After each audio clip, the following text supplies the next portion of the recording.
Tatparam Paryaya Vidmahe Jnanalingeshwaraya Dhimahi Tanno Guruh Prachodayate Om. Om Yoga Maharishi Dr. Swami Gitananda Giri Guru Maharaj Ki Jai. Nice to have you all back online with me, and got a bit exhausted yesterday with quite a bit of stuff going on, but that's life. Some days I bit more than others, but it was a good day and a lot of good learning. And as long as you learn, as long as you grow, no day is bad. Okay, so a good day is a day on which you grow and you learn and you share and care.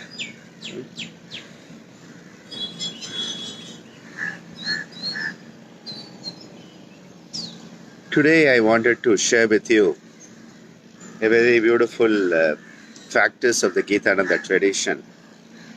And the other day I got reminded during the Yoga Sutra Saptaham, and as today and tomorrow are the last 2 days, I'm still wondering how we are going to manage it all. Already starting to think of what next, because I would like to do one systematic program every month and just look at the time and the costs involved so that it's as accessible as possible to as many as possible, and yet brings in sufficient resources for the ashram. But the other day we were talking about Kalavati's home studio, and I reminded everyone that they have this big Ganesha on the wall. And I said, make a t-shirt. And she said, I've given you a t-shirt on one of your trips to the UK. And so, yes, this is the Ganesha you see here. He's lying down. He's lying down on the wall there. And it's actually a very, very beautiful one with the Om. Here the thing is you're going to see it in reverse, but that's part of this front camera stuff. And I really like it, and we used to tease her, it's a psychedelic elephant. So that's one of our in-house jokes on it. Today the practice I want to introduce is Kaya Kriya. And Kaya refers to the body. There are many words for the body in Indian languages, and Sanskrit has many words. One word that you often find is Sharira, as in the Sthula, Sukshma and Karana Sharira. So there is one word that you find used quite often. The other word which is used more with a spiritual context is the word Deha. And that is why Patanjali talks about the Videhas who have transcended the body. Videha, they have transcended the body. Deha as the body. But here the word body is used more in a elevated context. So it's a much more elevated context when you think about the word Deha. The common word is Kaya. And today when we start working on the Vibhudipada, this word will come up a few times. Kaya refers to the human body. Yes, I can sense some of you saying, what about the word kosha? Because often the word kosha is also used for a body. So yes, kosha also in one connotation is a body. It could be the sheath, and for me it is a level of existence. That's how I perceive it. Kaya refers to the body, and Kriya is a systematic rational movement. So here what we are going to be doing is we are doing a movement of the body in a very systematic rational way, and as with all the Kriyas of the Gitananda tradition, there will be the linkage of the body movement with the breath. Just 1 second. Linkage of the body movement and the breath is a vital component in the Kaya Kriya, like with the others too. So you are going to be having a body movement which is done in a systematic, rational manner, and this is going to be combined with a certain breathing pattern. So we are going to be using the lower part of the body, the middle part of the body, and the upper part of the body. So the body will be segregated into 3 segments, low, mid, and high. And these 3 segments are in relation to the breathing. Because in our respiratory practices, and when we do the vibhaga, which is the sectional breathing, we are working on the low, the mid, and the upper. This is called the adhama, madhyama, and adhyama.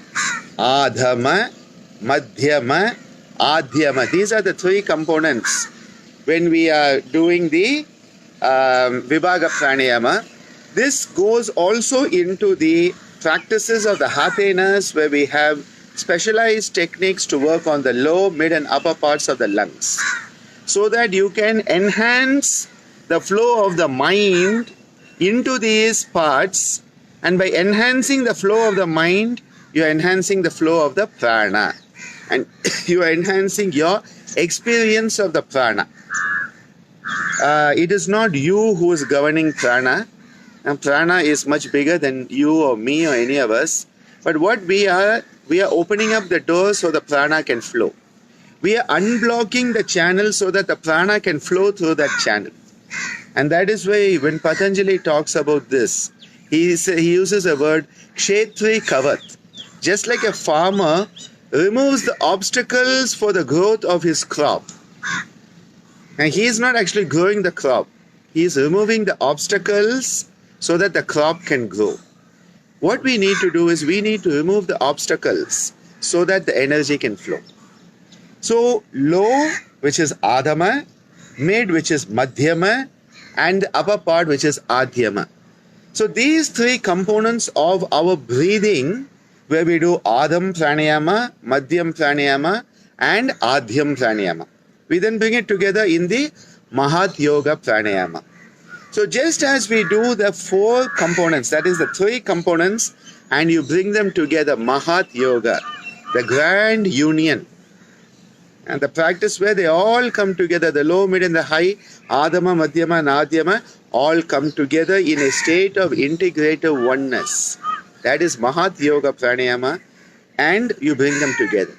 So just as in the vibhaga we have the 4 components, low, mid, high, and then bringing it all together, in the Kaya Kriya, we do a practice with the lower limb, we do it with the upper limb representing the middle part of the body, and then the head and neck representing the upper, and then we bring it together.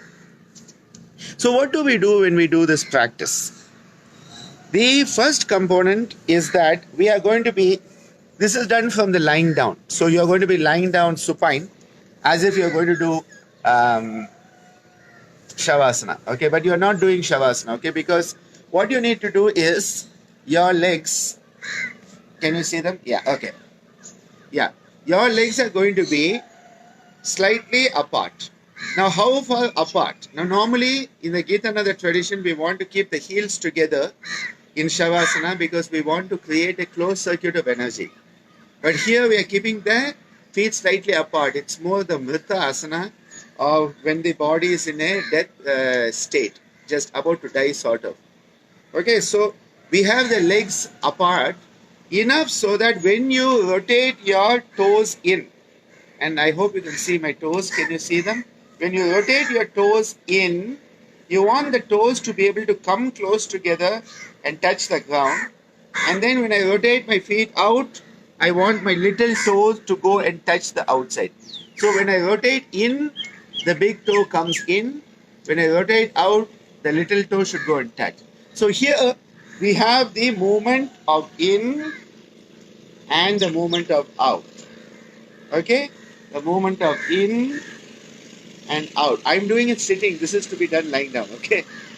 We'll look at that in a minute. So the first part of Kaya Kriya is where you are working on the lower limb. So breathing in and breathing out. So you are going to be, you may have to adjust a bit in this, but in and out. Okay? The second part of it will be the arms. So you are lying with your arms by your side. As you breathe in, you start to let the arms move outward. Now it's not this. Okay, you are not flying. What you want to do is you want to actually turn the arms. So there is this type of movement of the arms from inside out as much as you can on the inhalation. And as you exhale, you bring your arms back to the side. So on the inhalation, you're going out like this. On the exhalation, you're coming back like this. The third movement is the head. So as you breathe in, you're going to be turning your head to the right. As you breathe out, turning your head to the left, as if you want your left ear to touch the ground. Breathing in, right ear touching the ground, and breathing out, left ear touching the ground. So the three movements. Okay? The three movements are there. One is the feet. So with the feet, what we are going to do, and what I will do is maybe we try this. Okay? I'm sorry for showing you my feet. In Indian tradition, we do not like to show the feet to anybody. It is considered disrespectful. But as this is the teaching medium, I'm doing it. Please forgive me for that. Okay, so the feet are like that. So what we are doing is, you are keeping your feet slightly apart. And as you breathe in, your feet are coming. Okay? So this is the in and this is the out. The out, the feet are like this. Okay? On the in, the feet are like this. This is the in, this is the out. And on the in, you want the two toes to come as close together. And the out, you have gone out. Okay? I hope that clarifies that component of the feet part. Right? So, the first part of the Kaya Kriya is the feet moving in. Breathe in, breathe out. Breathe in, breathe out. And you can do Sukha Pranayama pattern, you can do Savitri Pranayama, Sukha Purvaka. Different rhythms can be done. Initially, we'll just do the Sukha when we are doing this today for the first time. The second component is the arms moving out. So here the arms are moving out. Okay? And as I told you, you don't want this to happen. And many people, when you have the arms moving out, they start flying. It is not a flying, it is a twisting. It is more, can you see what's happening right down from here? Okay, a twisting out, and then a twisting back, and a twisting out. So as the arms go out, you're actually fully twisting, and right from the shoulder down. When you do this, right from the hip down. From the hip down to the toes, the whole lower limb has that internal and external rotation on the Kaya first part. The upper limb, which is related to the torso, has the outer and inner rotation. And then the head has the right and the left rotation. Okay? Now, a few common mistakes. Because as a teacher, what I have learned is, anticipate the mistakes your students are going to make and try to correct them before they even make them. So before the mistake comes in your consciousness itself, let me clarify it. Because I've seen so much of funny things happen with the Kaya Kriya. One is where people start as if they're flying. Second is because you often demonstrated standing up or sitting, they forget that the movement should be along the floor. So if you're lying in the floor, and I'll demonstrate it in a few moments, what you want is that you want to be on the floor. You're not lifting off the floor. So neither your feet are going off the floor, nor your hands are going off the floor, the arms and not the head. You are connected to the floor. There's a lot of grounding. It is important that in these practices you are well grounded. Because if you're not grounded and you are, flying, it can actually be harmful. It is very important. The grounding of the Hatha Yoga practices are very important. So never negate that. Now the first mistake which happens is when we bring it together. When we do the feet and the arms separately, everybody is perfect. But then in the third component, we bring them three together. So what happens in the third? In the third, okay, you have the feet coming in. So the first part of the breathing, say you're breathing for 6 counts. The first 2 counts, breathe in, 2, breathe in, 2, breathe in, 2. So I have had 6 counts to come to this position. And then now I start with the feet. Breathe out, 2, I move my feet out. Breathe out, 2, I move my hands back. And breathe out, 2, I move my head to the opposite direction. So at the end of the inhalation, if you are doing 6 counts, you split it into 2, 2, 2. If you are doing 8, it's a bit more difficult. 3, 3, 2 is better. You cannot, or because you don't really have a 9 count. You make more than 8. But you could make it 9 if you want to have 3, 3, 3. That's your choice as a Sukha Pranayama. Normally, we don't use the odd numbers so much in it, but you could. But if you're doing Savitri or something, you couldn't do the odd number there. So it will be a bit difficult unless you get to 12. 6 is fine, 12 is fine, and then 18 is where you would have equal divisions. So the first part is you're going to breathe in, the first 2 counts, the next 2 counts, and the last 2. So at the end of the inhalation, this is what you should look like. Toes in, arms out, head to the right.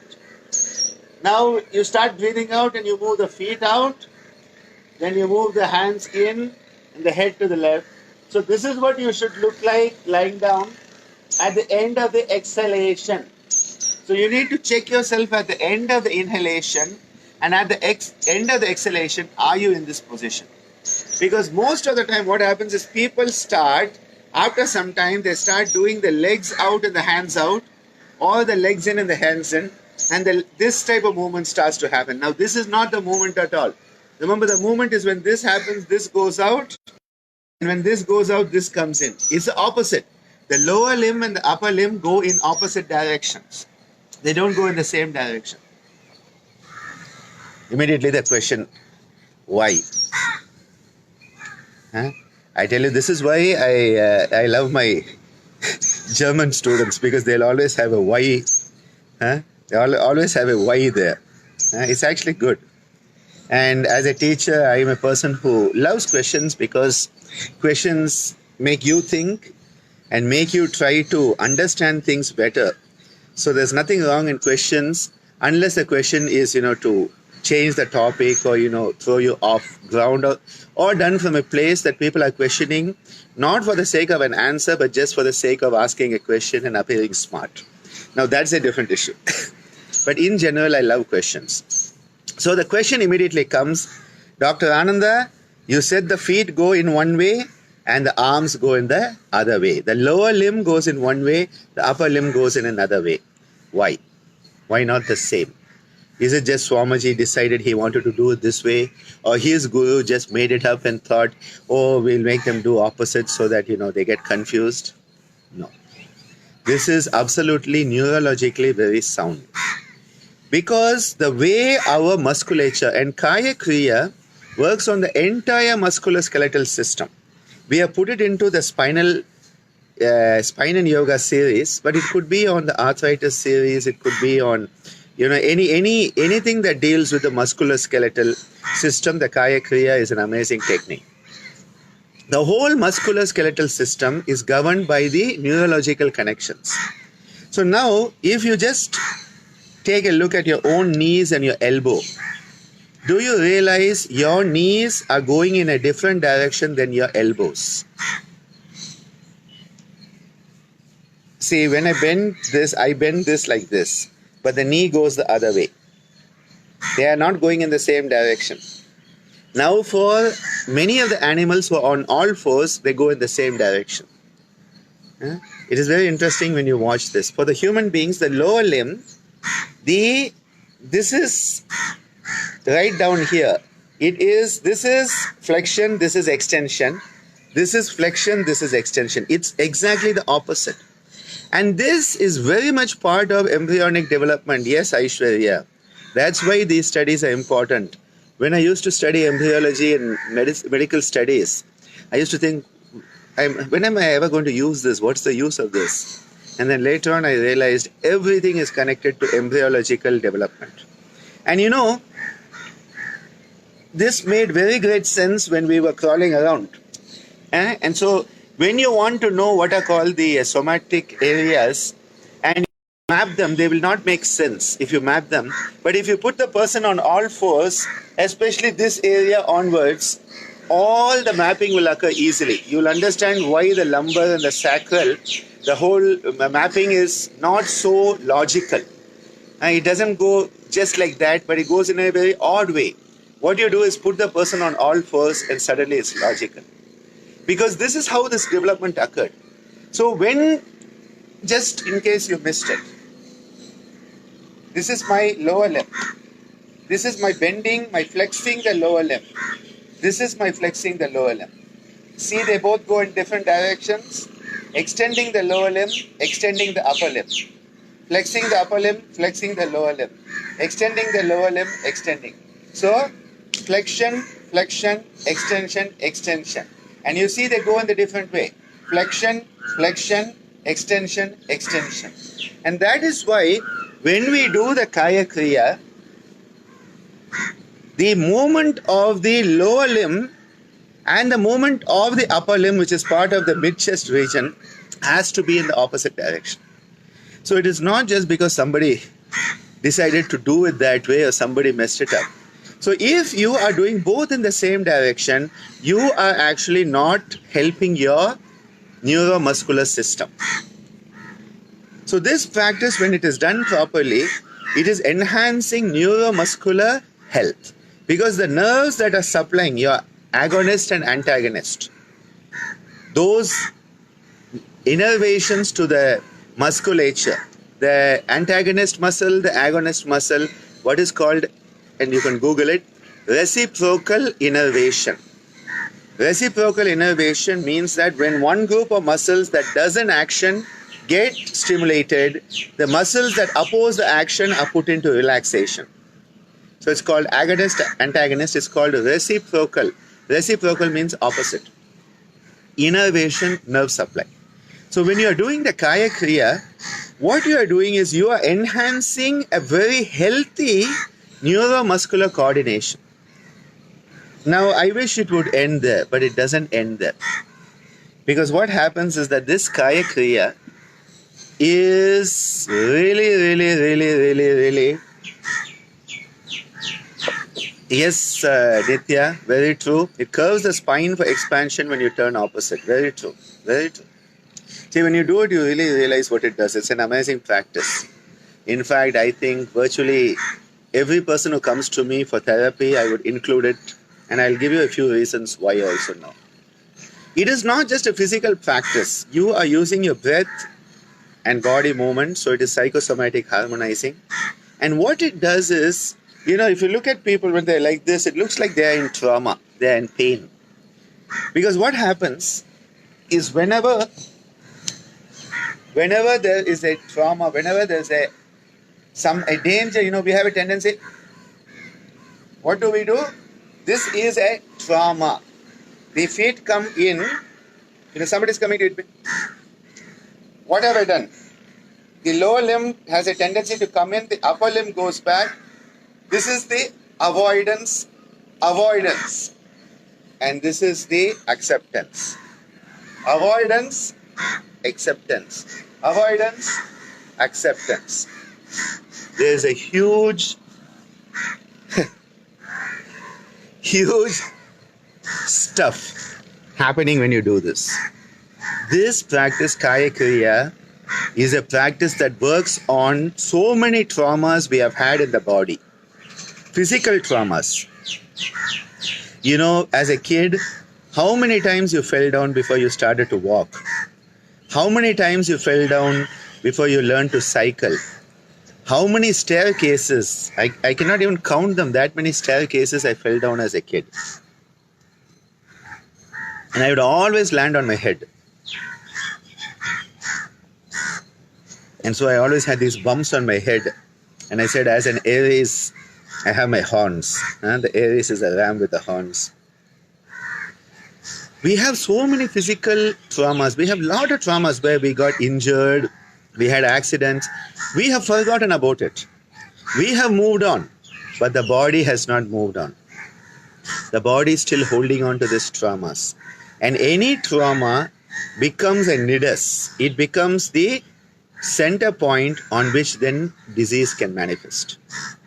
So when we do Kaya Kriya, we are often releasing many of the physical traumas that we had forgotten about. And often those traumas may get recreated in the mind a bit. So one has to be aware that sometimes people, when they do this, the body may respond remembering the past traumas. And so you have to give them a safe space. You have to give them a time. If they have to cry, let them cry and let it out. If there is an emotional overreaction, let it be there. And it is important to be aware that they are washing it out and that you just have to hold them in a place of love. You just have to hold them in a safe space, a place of acceptance, and enable them to get rid of that trauma. And by doing so, they heal themselves. It is a very important thing, and not to say, oh my God, something has gone wrong. Nothing has gone wrong. Actually, things are going right. But because it suddenly comes up, if you don't know about it, old accidents come up, old physical traumas come up.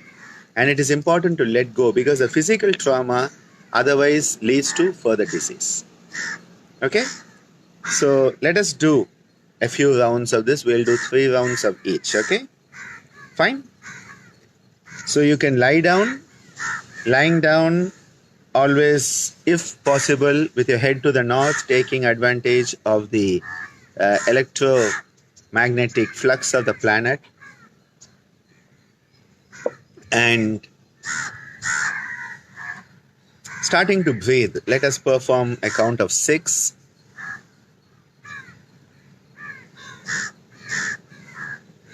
Making sure you are breathing slow, steady, deep breathing. Utilizing every part of the lung as it is meant to be used. Keep your feet slightly apart.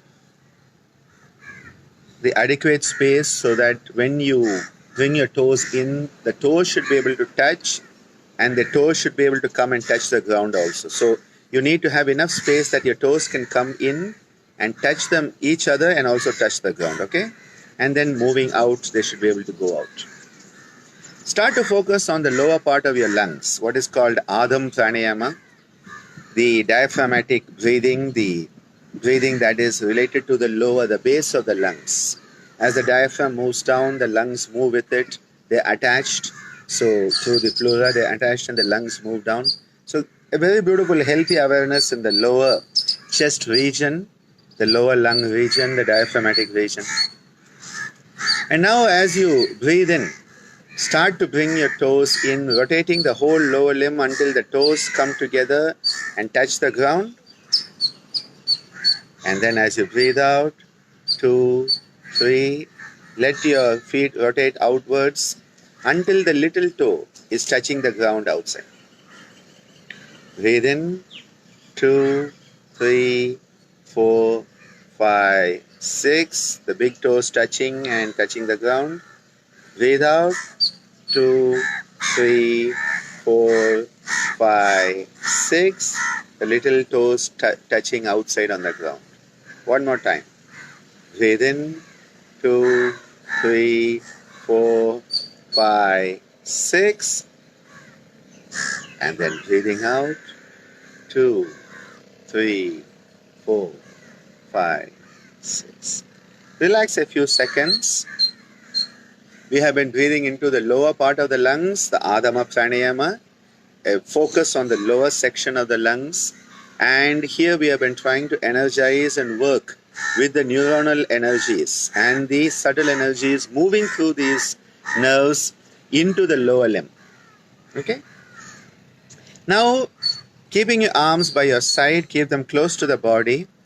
It is good to turn them slightly inward so that you get a full, when you breathe in, you want to make a full rotation. So starting off in a position like this is very useful. Okay? Now we are focusing on the mid-chest breathing, the Madhyam Pranayama. Okay, so breathing out, breathe in, 2, 3, 4, 5, 6. Breathe out. 2, 3, 4, 5, 6. Breathing in and rotating outwards. 2, 3, 4, 5, 6. Breathing out and rotating inwards. 2, 3, 4, 5, 6. One more time. Breathe in. 2, 3, 4, 5, 6. Breathe out.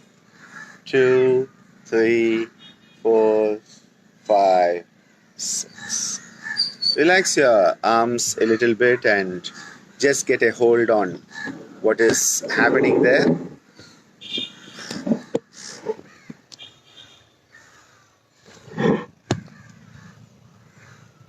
Okay.